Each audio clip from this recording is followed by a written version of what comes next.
Hello, this is Dr. Tina McMecken, Acting Executive Director for the American Society for the Positive Care of Children. I'm here today with Debbie Jenae, who has joined us to talk about the top 10 things you can do to prevent child abuse. Debbie, welcome. We're so happy that you joined us today. Thank you for taking time out of your busy day to be with us. Thank you, Tina. I'm happy to be here, of course.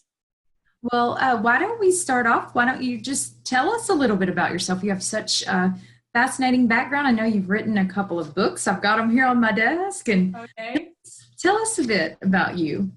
Well, I'm a survivor of child abuse. That's what I write about. I write about human behavior and potential is what I should say. But it's my being a survivor that has spurred that direction in my writing and in all of my work. So as a survivor of child abuse, I guess I want to say that I didn't start looking at that until well into my 30s. And around that time, I started getting involved in handwriting analysis. I was very quiet and shy growing up. And needless to say, because there was an element, I needed to be protective.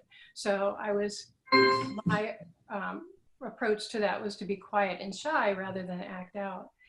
Eventually, when I was in high school, I started getting interested in handwriting analysis. As you know, I'm a master graphoanalyst, and that helped me understand people and understand myself as well. But I didn't realize it as a tool that was going to help me in my recovery. And when I was in my 30s, I moved to Hawaii. I was married then, and it was in Hawaii that I did the bulk of my recovery work. From thinking that I was, or only remembering that I was sexually abused, but remembering much more. So I did that recovery work in Hawaii and had a wonderful, wonderful counselor. Can't say enough about good counseling. And she recommended that I might want to be a court-appointed child advocate, a CASA they're called. Then they were called volunteer guardian ad litem. And I was so thrilled to learn that there were people that were advocating for children, abused children, in court. I was just so thrilled about that. So I did take the training and I did become an advocate. Did that for a while I was in Hawaii. And it was that experience plus my recovery work, my healing time, I call it, that made me realize that people don't know what to do about child abuse. If you ask somebody, they would say, don't do it, number one, and report it if you hear about it. And I kept thinking, but there's so much more we can do. And so this list came out of me one day on the drive home from talking to a nonprofit, because I asked myself, well, what would you say about child abuse? What would you say you could do? And so just one thing after another kept popping in my head. So I pulled over and I wrote them down, and I wrote down 90 some things you can do to prevent child abuse.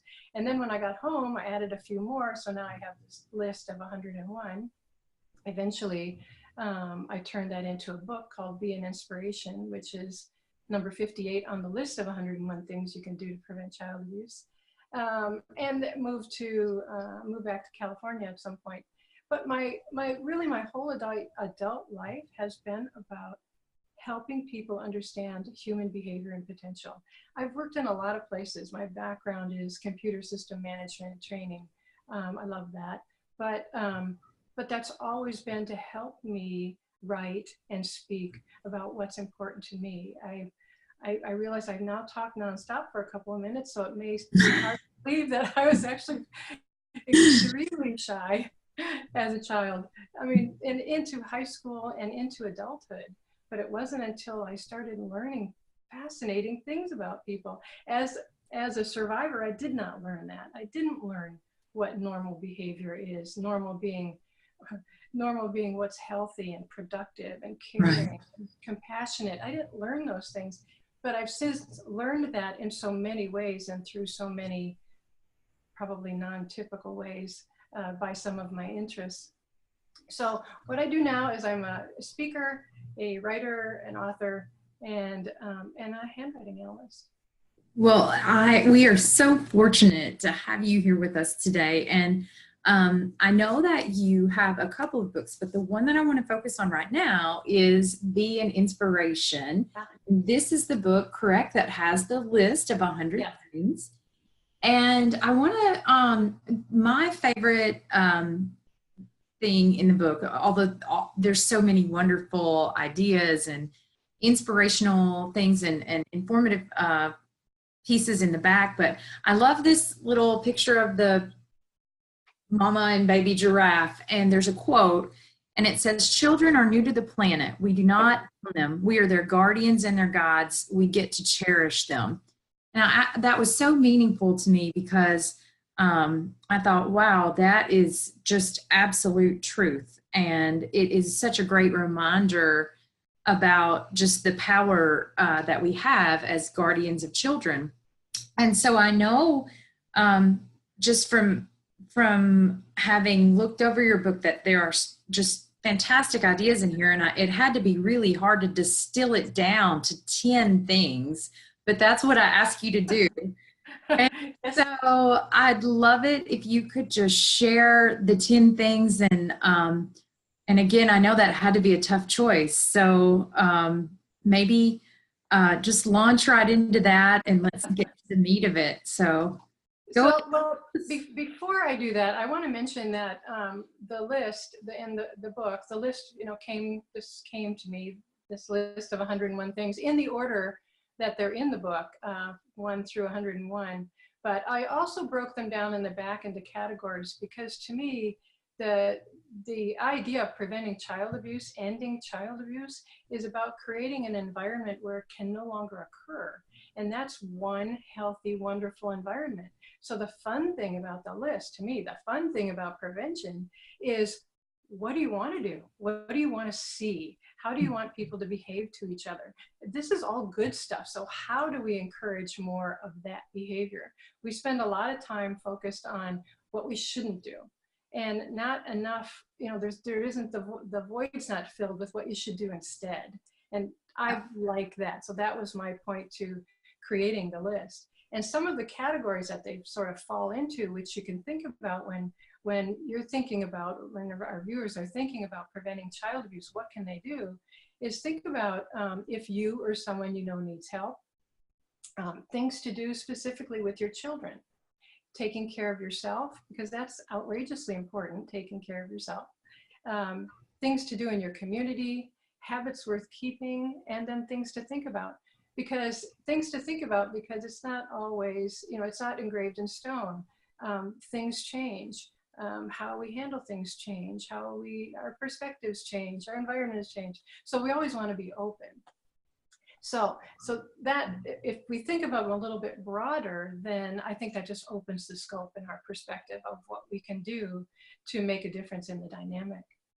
I wanted to say real quick, one of the things that the American SPCC that we talk about a lot is the concept of positive parenting. Yes. And that's sort of defined in numerous ways, but one of the themes that we hear consistently in how people define it is the concept of positively reinforcing good behavior instead of just, punishing for bad. Mm-hmm. So it sounds like there's also a lot of positivity in your message as well. So that was another thing that it definitely jumped out at me when I looked at your book. I thought, wow, this is definitely a very positive approach to handling these situations. So, and I think I of course agree with that, and think that it doesn't mean that we do false positives. I think we always need to be authentic, and it's right. Easy to be authentic and still see the positive in a situation. Just because it's raining outside and you wanted to go on a picnic, oh well, I guess. Well, here in California, we don't get to complain about the rain because we've been in a drought forever, and it's something that's needed. So there's always a positive way to look at it. I remember seeing it was called a time in, and because typically I don't want to teach or punish children for bad behavior, we do a timeout. And there may be a time for that, but I like having more options because there isn't one answer. So another one is called a time in. And I love the idea of this because what you do is instead of isolating the child, you actually invite them in. And maybe you give them a big hug because obviously they're hurting, they're upset, they're crying, they're angry, something's going on. And when I'm mad or I'm flipping out for some reason, it'd be kind of nice if somebody gave me a big hug and I had the feeling that they actually cared, that I'm going through something, I'll be okay, but it's just nice to know that somebody cares and I make a difference and that sort of thing. So I like the idea of the time in as just being another tool in our toolbox, and the more positive tools we have, which your organization believes in. I believe that as well. We need a lot of ideas, thus the 101 things. So it was difficult to pick 10, but here, let's go ahead and start, like you said. So the first one I just can't really ignore. It's tell someone, report suspected abuse.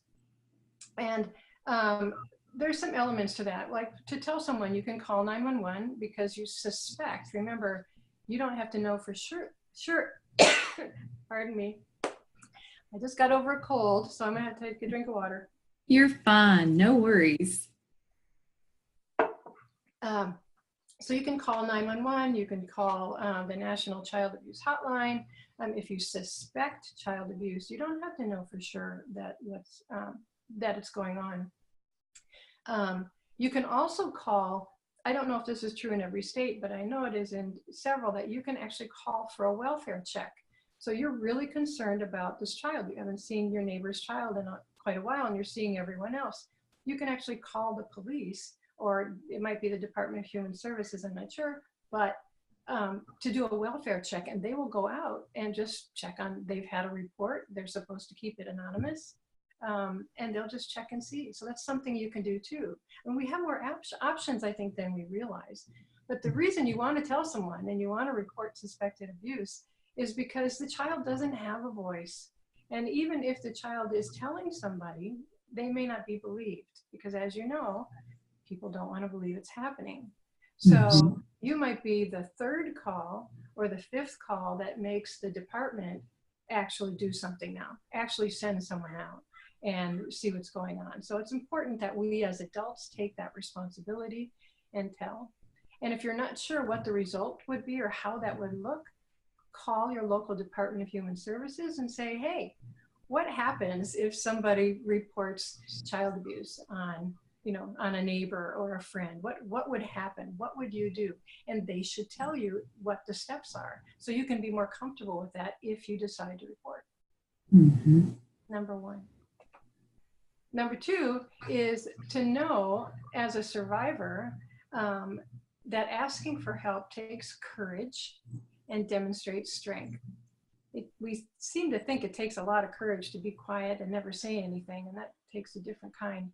But to actually tell someone, to get help for ourselves, to engage counseling, to go to websites like yours that has information for parents and survivors is a step in taking control.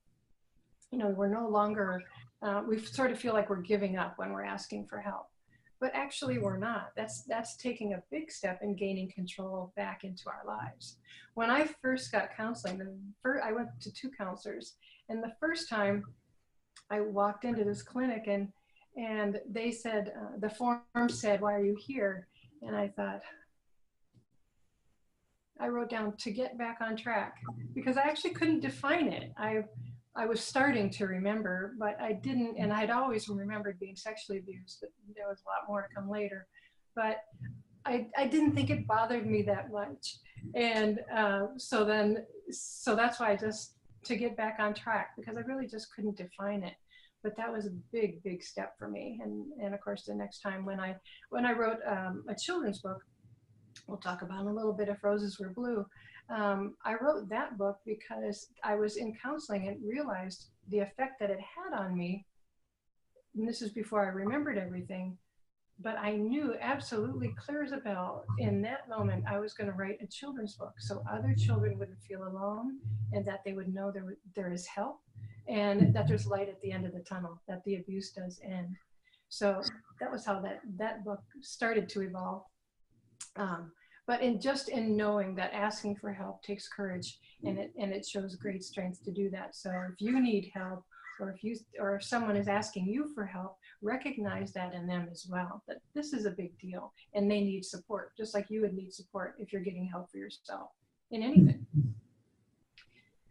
Number 3, demonstrate the healthy behavior you want to see. This is a little bit of a no-brainer because, we wonder what to do. Like, you don't want your kids to always be on their phone. Geez, you're having dinner and they've got their phones out. And well, you as a parent, as an adult, around other children, around other people, turn your phone off. Keep it in your pocket. Don't bring it. I mean, make the people that you're with important. That's what that does. When you're actually with someone and you stay with that person in conversation or activity, then you're singling them out as important. Sorry. No worries. I really like that point that you just made about sort of being a positive role model. And I think that can carry over not just in families, but throughout our community, because, there's my children, I have 3 kids, and there's kids from other families in and out of our home all the time. They come over to play or whatever. And so the behavior that I'm modeling affects not only my own children, but also other children, here in our neighborhood. So I think that's a great point about. Sorry. Oh, that's okay. Go ahead. Well, I was just going to say that was one of the things I was going to bring up, is that then you are modeling behavior and providing examples. Like I said, I didn't know. I mean, do you, when somebody says, I've often said this as an example, when you see a child with those, I just love those little light up shoes. So I'll say, oh, cool shoes, I'll say to them. And they might, then go kind of hide behind their mom's leg, like little kids do. But it's an experience. It's a moment in time that they now have where this adult who seemed friendly, seemed nice, likes my shoes. And so do I. But they don't know what to say. And that's okay. They don't need to have anything to say. And another cool thing to do is, say something to the parent, to the mom. Oh, I love your earrings. And here the child just gets to see this interaction and how it's okay to say stuff like that. And where the mom says, oh, thank you. Oh, these old things, or whatever. And then they get to feel good as well. So it really is just showing so much more, demonstrating so much more the behavior that we want to see. If you're walking down the street, pick up the trash that you see, or better yet, make that an activity with your child and just go pick up the trash and then along the road in the neighborhood. That'll be your kindness day, is one of the things in the book. But the importance of that is setting examples for your child and setting examples in the community. And people learn by that. We know, I worked at a place where people were so appreciative. They always said thank you. They always said, do you have a minute? They didn't just interrupt. And I thought, oh, I like that. I like how they do that, because I've seen the opposite, where people barge into your office and you see the other kind of behavior, and then you see the respectful behavior. So it's important that we show that. Yeah, well, and I think that ties in with the next one on your list, because you're not only demonstrating this behavior, but you're also having authentic conversations. So tell us about number 4, which is talk and listen to your child. Sorry, I just put a cough drop in my mouth. Be a very okay. Talk and listen to your children. This is actually number 1 on the list. That too seems like a no-brainer, but again, when I worked in that one place, talk and listen to your children, I was surprised by someone, when I went in to talk to someone. This was in a cube nation, so there was all kinds of cubicles here. They were about 5 feet tall, so you couldn't see over them. But when I went in to talk to this person, I had questions about something in particular I was working on. He was in a typical office chair, a swivel kind, and he was facing away from me at his desk. And I said, hey, do you have a minute?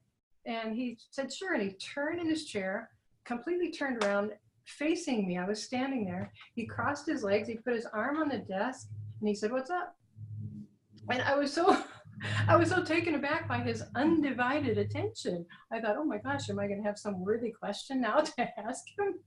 But the point was that he made me feel important. He made me feel like I was worth listening to, and he didn't even know what I was going to say or ask. And I appreciated that so much, and it's such a vivid reminder to me, and to remind me to do the same with other people. When they come to you, when your children come to you, stop. And again, it seems like such a no-brainer, but it speaks volumes when you stop and look at them, look into their eyes, ask them questions about whatever it is they're going to talk to you about. I mean, from minor to huge. But the more they feel valued in this way, the more they feel important enough to have something to say that somebody might listen to, especially the most important people in our lives, our parents, right? Our parents, our siblings, other important people in our lives as children. It just means so much. And we also then teach them to do the same. That's that modeling behavior again, where we stop and take the time to listen. Now, we don't always have time. We're right in the middle of a report. It's due in 5 minutes. On my way to work, sorry, gotta go. But it's okay to be honest and say, I'm sorry, I really want to listen to you, but I can't right now. I have to go to work. But let's talk about this tonight when we get home. So when I get home tonight, we'll talk about it. And then another one that I'm not going to bring up is to have integrity. Say what you mean, do what you say. So remember that you said we're going to talk about that tonight, and set that time aside tonight and do just that. Because then you become dependable. Then your child learns to trust you, that you say, what you mean, and you'll do what you say.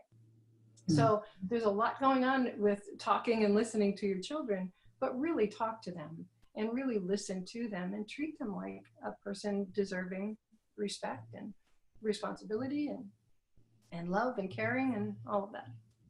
And I think that ties in so nicely. It's such a nice segue to number 5, which was really a great reminder for me. And I think I alluded to it when I read that little quote, that see your children as a gift and see yourself as their guide. I think that's a great way to think of ourselves, as parents and caregivers. So I'd love to hear you elaborate a bit on your thoughts around that. Well, for a long time, children have been viewed as property, and women, of course, as well, viewed as property. And we just know that's so not true, that each person has a right to be here. And children, they want to do well. They're eager to learn. The whole world is just so new to them that we do a disservice by treating them as anything other than a gift. I mean, they are a gift in our lives. We are a gift in their lives, if we want to see it that way. And we get to guide them. So we don't own them. We get to cherish them because that's what they need. That's what they need, not only as our child, but as a human being, as an entity on this planet. And it helps us see, I think it helps us be more forgiving, more open, and more understanding if we see them that way. If we see them as a gift and ourselves as their guide, as their teacher, not their controller, their teacher.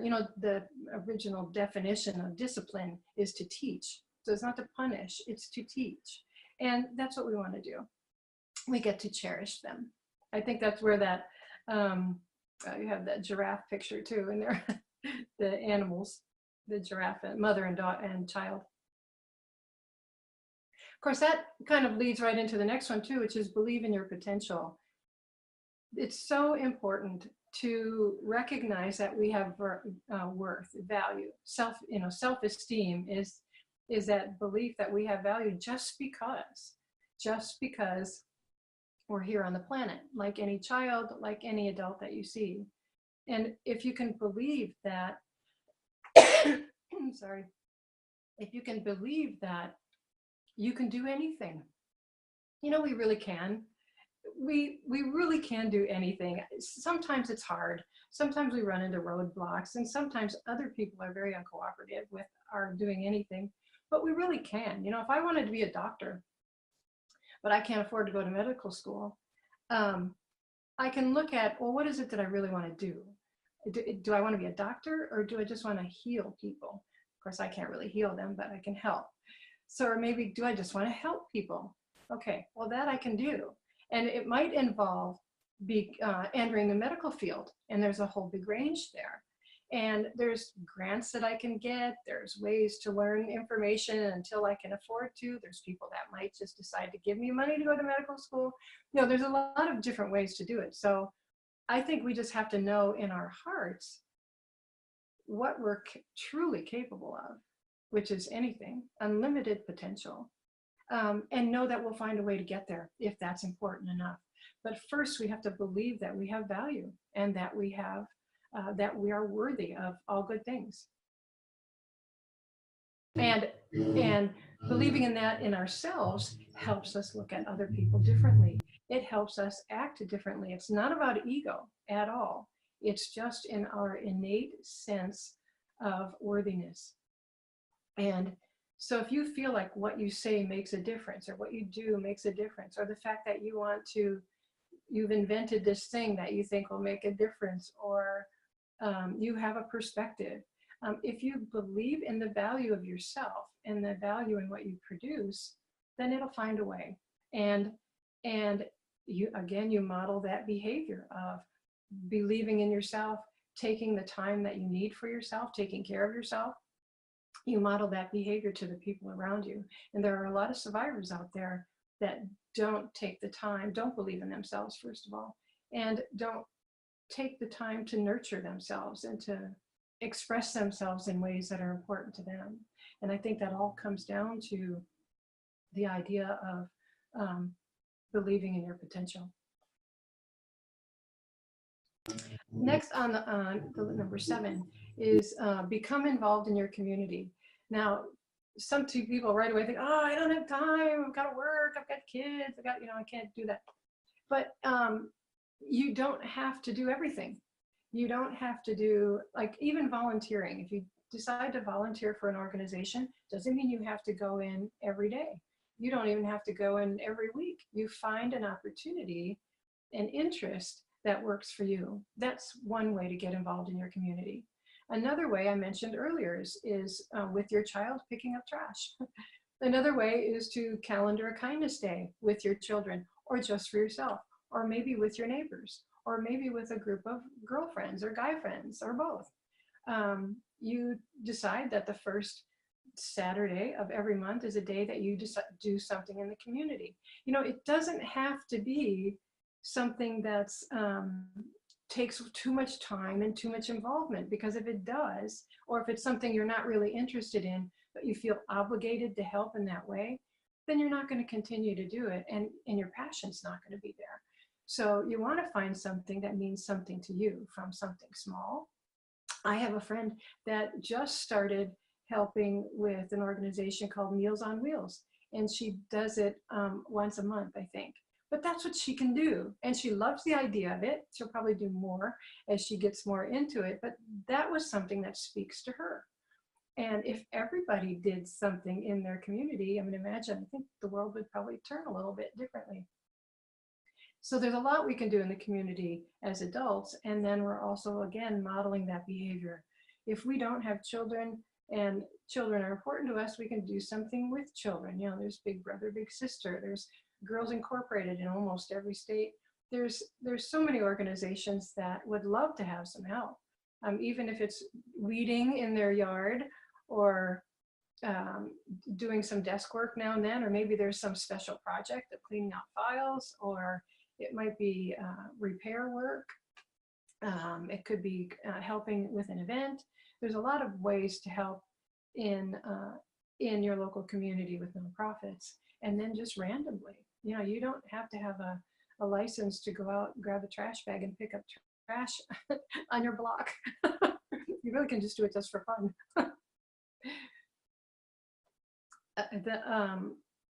The next one is one of my favorites on the list. It's called Focus on the Abundance of Goodness All Around. And what I mean, this is positive care of children. This is more of a positive outlook. And it comes from a place of realizing that, we can look at anything almost as negative, but we can also look at things as positive. If I got fired from that job, as difficult and uncomfortable and hard as that's going to make my life right now for a while, because that's the way I'm looking at it, the reality is I probably didn't like that job. and I needed a swift kick to get me into finding something else. Maybe taking the time to decide, what is it that I want to do? What is it that means something to me?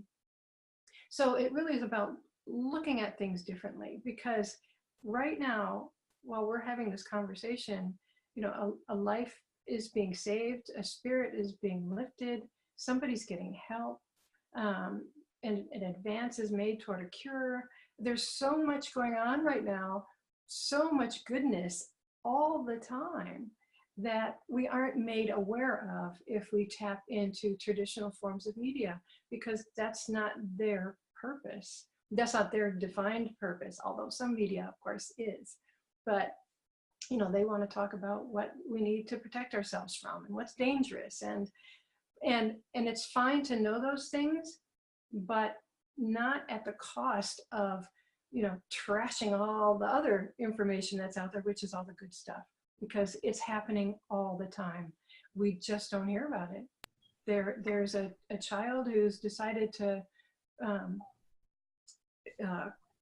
knit scarves and hand them out to people that they see when they're out and about. I mean, stuff like that happens all the time. Mm-hmm. So we want to focus on that. We want to remember to refocus on that, because life is good, and life is worth living, and life is worth loving. So we want to know that there's a lot of things about life happening out there all the time. So in that regard too, you want to know when to take a break. You want to know when to take care of yourself. If you're getting an overload of information, maybe work is really negative and you really need to have a talk with your boss about what you can do. Maybe turn off the news instead of watching it while you eat dinner, especially before bed. There are a lot of options that we can turn off the negative input and really tune into the positive, because there's a lot out there. Number 9 is say thank you. This is really about gratitude, because, and not just about being appreciative and being thankful, but expressing it. Say when somebody opens the door for you, say thank you. And, and use that a lot, especially in interactions with children, because then you teach them about being grateful and being thankful and demonstrating that. It's never too late to say thank you. It's the point I want to make. Somebody might have given you something years ago and you still use it to this day. And in your head, you think, I'm so glad I got this, because I use it every day, or however often you do. Call that person up, or send them an email or send them a text. Of course, you can do those things, but how delightful to get a call out of nowhere saying, I just want to thank you. I have a friend that gave me a raincoat years ago, and I wouldn't think you'd need them in California, but yes, sometimes we do. And she actually had 2 of them. So she sent me this one. And I've thanked her since several times, because I've used it. It helps when it is raining to have a raincoat. But the idea of just somebody thanking you again is such a thrill. People like to be appreciated. People want to feel appreciated, heard, and that they make a difference. That's what children want. That's what adults want. We want that in relationships. We want that in our work. We want that in our interactions. So say thank you. Be grateful. Take the time to be grateful quietly in meditation, or sitting out in your backyard watching the sun go down, or with others. Say thank you. Wave as a symbol. Thank you when somebody lets you in traffic. Again, when you're in a grateful, appreciative place, you're kind of smiling on the inside, if not on the outside. And we need a lot more of that because that's contagious. This simply is. The last one is actually 101 on the list, which is love more. Now, there are a couple of points on the list about love. One of them is to teach love, but you can't do that until you know what it is. So another one is to explore the true meaning of love. And I'm not talking about the romantic kind or the person in an abusive relationship who doesn't leave because she loves him. You know, that's not love. That's something else going on. And the idea that love never hurts. It's love, to me, love in its truest sense, most pure sense, can't possibly hurt. It's one of those things that words just don't do justice. It's difficult to explain what love is. We give examples of love. We say what it isn't. We think of songs where it talks about how much love hurts. But that's not really love. I believe love is our essence. Love is what we are at our core, is just loving energy. And so when I say love more, to me, it's all there is. When it comes down to it, love is all there is. And in any difficult situation, I think you can ask yourself, what's the loving thing to do? You know, to stop, take a breath. You know, you feel like you should do this, or maybe people are telling you to do that, but none of that feels right. You're not sure what to do. So stop, take a few deep breaths and say, so what's the loving thing to do here? You know, check in with your heart. What's the loving thing to do here? And let that guide you, because loving more is really the one thing we can all do. But it helps to come to terms with a definition of love. Mm-hmm. Again, hard to describe. I think that one's my favorite, actually. All 10. I love just the way you put that. Was so just beautiful and eloquent, Debbie. So, thank you. Well, thank you. That was amazing. And I do want to touch on one other thing, which is in the book, Be an Inspiration. Yeah. I love the fact that in the back, you have a whole section devoted to resources. And I wanted to just ask you, maybe off the top of your head, if there are a couple. I know you vetted each and every one of these. I did. What are a couple that you just want to make sure to draw awareness to, like that you want to make sure that anyone watching this recording becomes aware of as a resource? There are more than 40 resources in the book. And when I created the book, I wanted people to, mostly, this was really a result of my discovery of how much good stuff there is out there, and how many people are doing wonderful work and truly wanting to help. So, and I think in some ways we've become isolated, even in the age of social media, where we're not really reaching out as much as we could, and we're feeling like we can't admit when we're troubled or not sure what to do. So I want people to have a lot of ideas. And too, this was my, the reason I created it was because my experience as a survivor and as an advocate, I was seeing people not knowing what to do. They just felt lost. It's too complicated of a issue. It's too hard. Nobody wants to talk about it. But the only way we're going to is to come up with more positive ways to talk about it, and lots of ideas. So that's why the list. And so I created, so then I looked into resources, because I wanted to make it easy for people that look through the book, or you can go to my website and see the list, and there's some stuff you can download there too, of course, but for ideas on how. So there's a hotline, for example, Boys Town. Don't know if any of your viewers remember the movie with Mickey Rooney and Spencer Tracy.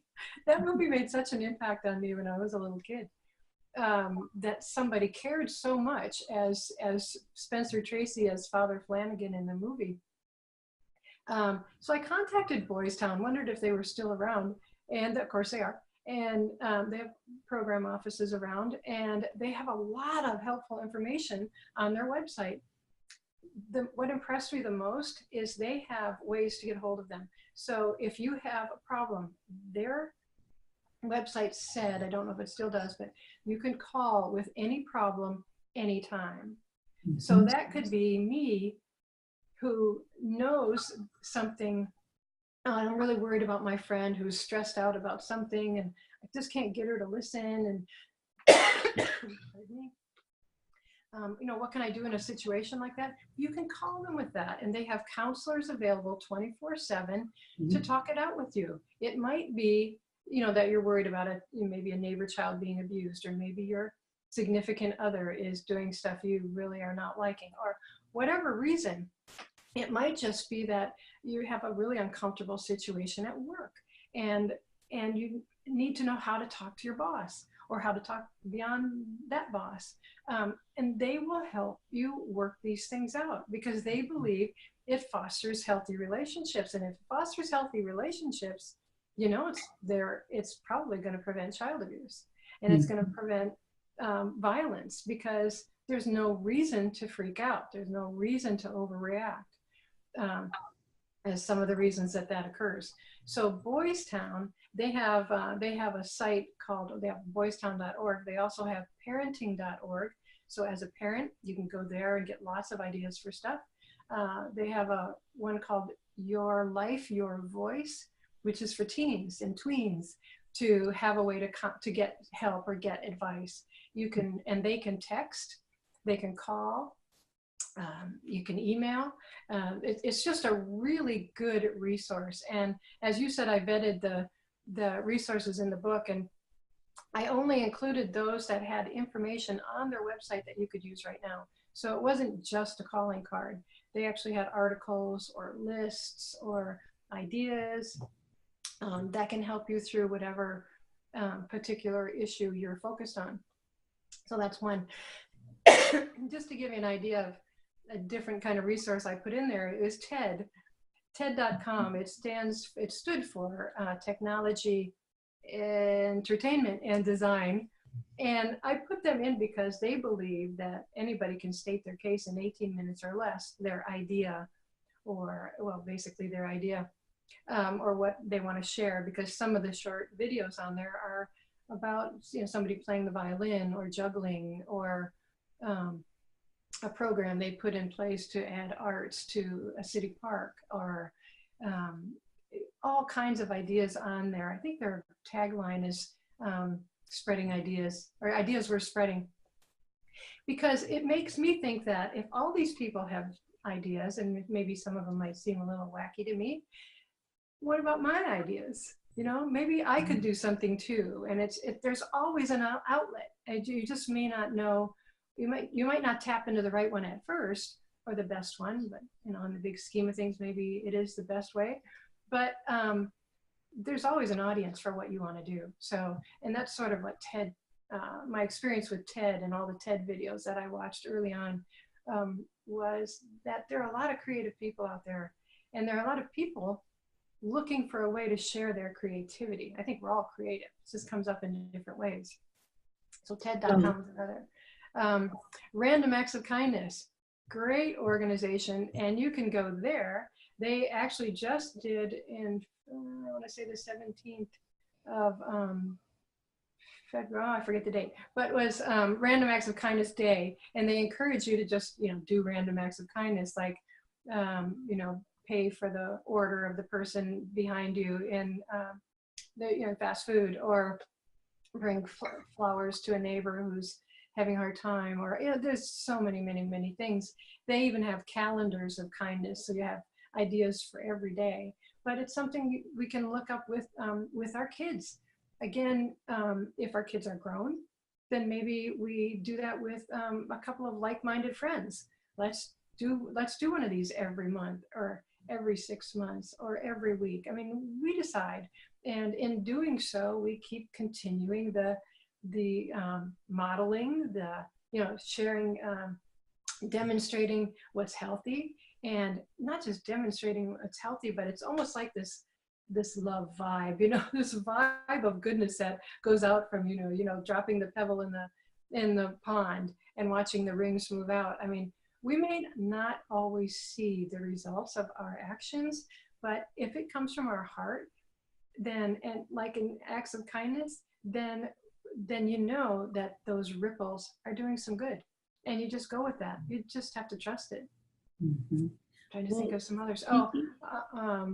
The UN, we had talked about earlier. The United Nations is doing a lot of wonderful things, and there's ways to get involved with it. They're doing too, and one of them, I think UNICEF, actually has a lot of information about the Convention on the Rights of the Child. This is an agreement, convention they call it, that was ratified by every state party to the UN except the United States.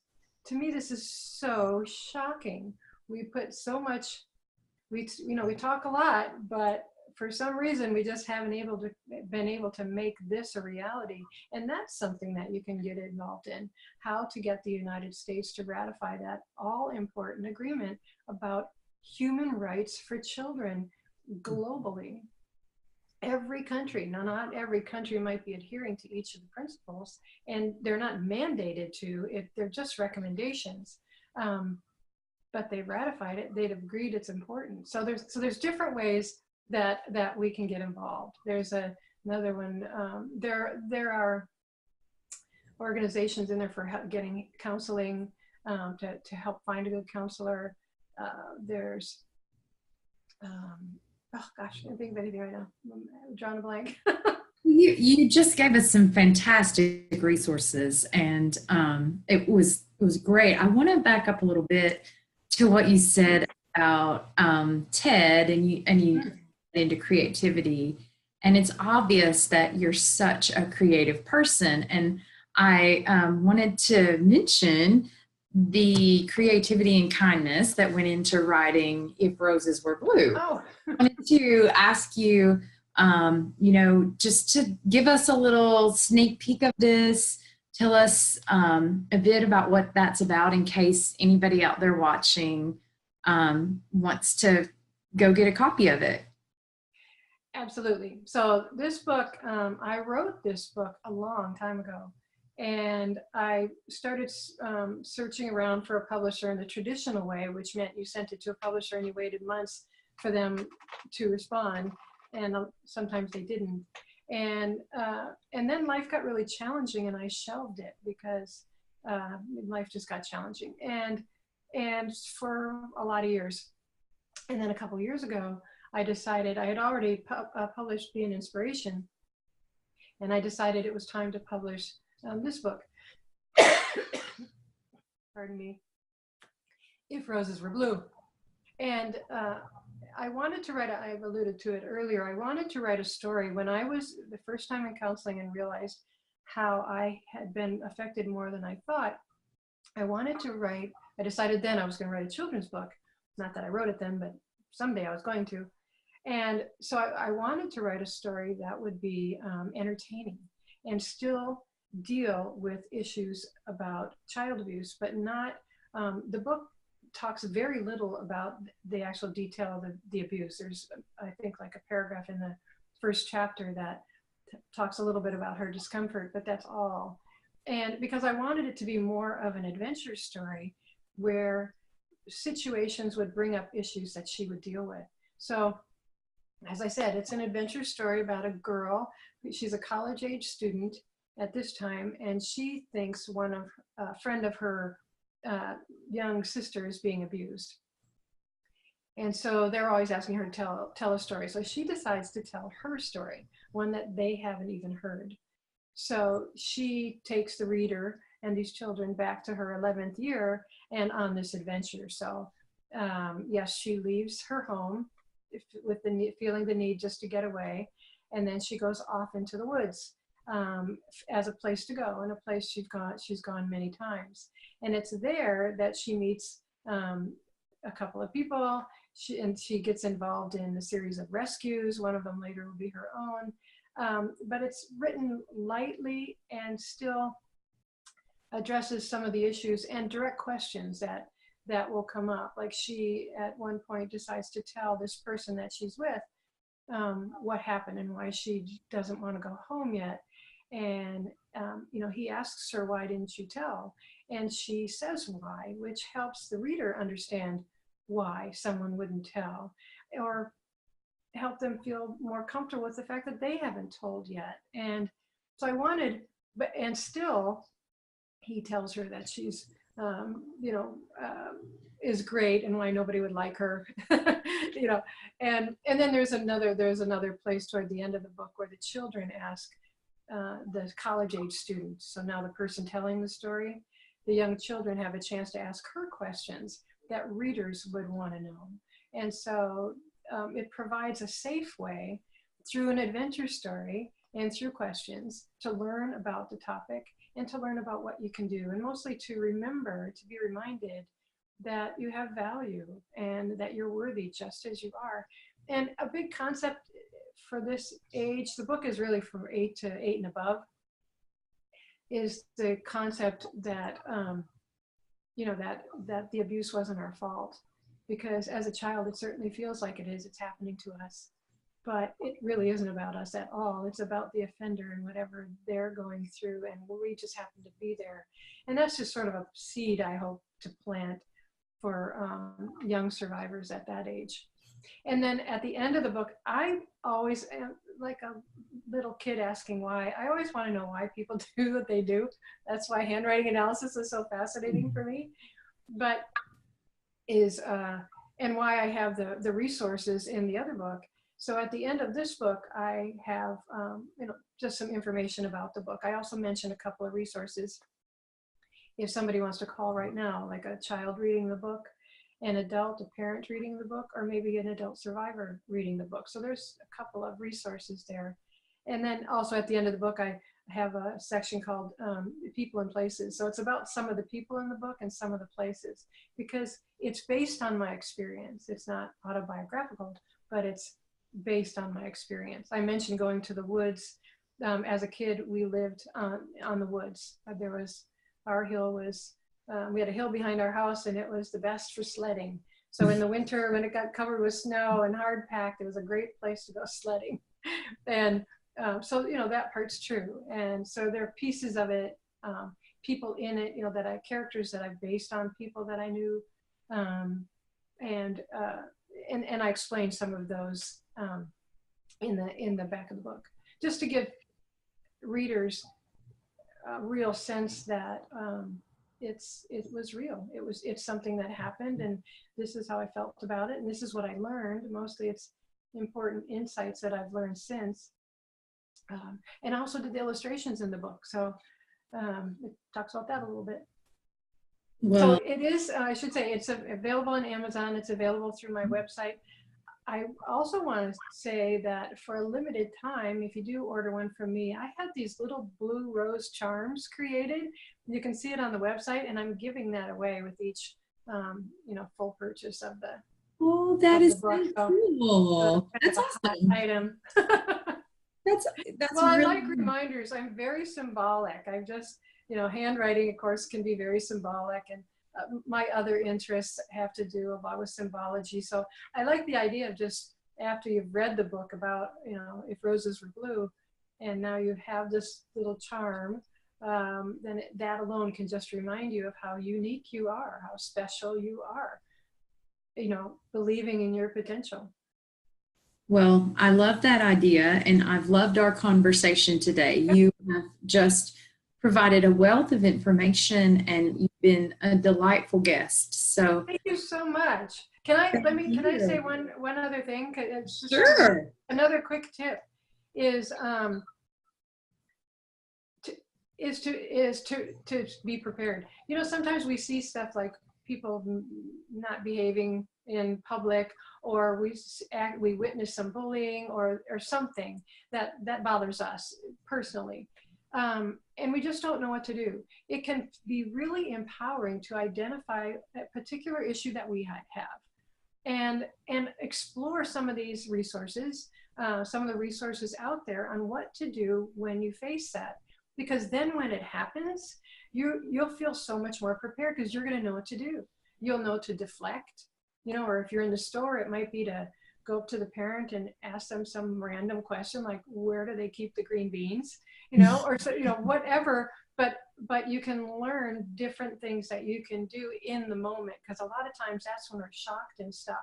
Something just happened and, oh, I wish I would have said this, or I wish I would have done that. And you can just be a little more prepared. I think another list is to make your own list, your own top 10 list of things to do. So make a list of things. It doesn't have to be 10. Make a list of things to do when you feel frazzled and stressed. And so you know you're going to be short with your significant others, whoever they may be. Make a list of things that calm you down. And then you can go to that list. And the more you do that, in fact, just identifying them is helpful. This isn't for anybody else. This is for you. This is personal. And then the more you call those into play, the better you get at it. So you don't have to run and get your list anymore. You know, breathe, count to 10, or whatever, you know, whatever it might be. You know, if your children are safe, you know, go for a walk. If you feel like you're just gonna blow because of what's happening, you know, you have options, but know what those options are for yourself. Wow, those are great tips. What a fantastic, that was like icing on the cake, Debbie. Thank you so much. Thank you. And also, do you want to say what your website is real quick in case anybody wants to check that out? Of course. My website is debbiejenae.com, or if it's easier to remember, Inspired 101, like 101 things. So yes, Debbie Jenae, DebbieJenae.com. And as I said, inspired101.com will get you there as well. And so there's information about me. You can get some insight into why I do what I do. We didn't talk about handwriting analysis, but there are some articles there that you might find interesting. So look for a section called Celebrate Your Survival, and you'll find some articles in there about handwriting and give you a different perspective. I'm all about giving a different perspective. And there's more information about the books and ways to contact me. If anybody has any questions, I'd love to hear from them. So please do contact me through my website. That's the easiest way. Fantastic. Well, thanks again. And I hope you have a fantastic Wednesday. I've really enjoyed this webinar. Thank you so much. Tina, thank you so much. Thank you to all your listeners. And thank you so much for all that you do. I know your passion with your work and with that organization and with children in general. And it's nice to know that there's another person out there that's doing wonderful work and adding sunshine to our days. So thank you so much, Tina. It's an honor, Debbie. Thank you. Take good care, and we'll talk. You too. Bye.